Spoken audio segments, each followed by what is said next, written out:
Magandang araw mga kagabay, ngayong February 7, 2025, araw po ng Biyernes, debosyon natin sa kamahal-mahalang puso ng ating Panginoon. At maririnig po natin sa ating Ebanghelyo kung papaano nagkamali si Haring Herodes sa kanyang desisyon. Okay ho, dahil naging pabugso-bugso siya, hindi muna nagninilay, hindi muna nag-iisip, kaya bandang huli ay naging masama ang epekto ng kanyang desisyon. At ganyan din po sa buhay natin bilang mga tao. Every day, araw-araw, tayo po ay nagde-decide. Marami tayong mga bagay na dapat desisyonan. At kung minsan talagang critical yung mga dapat nating desisyonan sa ating buhay.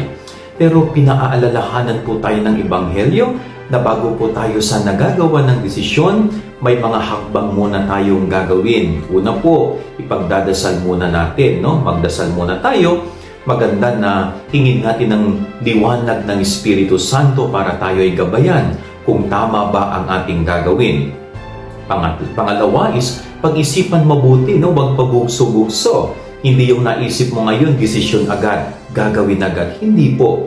No? Pag-isipan mo ng 2 beses, 3 beses o kahit 4 na beses pa kailangan mong pag-isipan mabuti.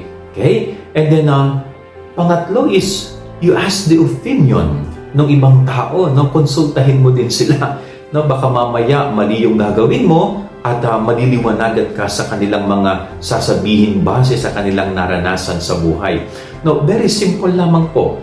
Pag gagawa ka ng desisyon, magdasal ka muna. Hingin mo ang biyaya ng Diyos para ikaw ay tulungan niya para makagawa ng isang tamang desisyon sa iyong buhay. At siyempre po, pag-isipan mabuti, no? Huwag pabigla-bigla. Huwag pabugso-bugso. Kung minsan nagde-decide tayo sa bugso ng ating damdamin, mahirap po yun. Mahirap na nating maibalik.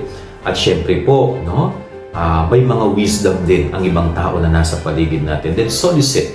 Mag-solicit ka ng wisdom nila. So, ang isang pagkakamaling desisyon ay malaki ang epekto nito sa ating buhay. So, be careful in making decision. Yan ang ating gabay araw ng maghapon. God bless po sa inyo lahat. Pagpalain kayo ng Panginoon.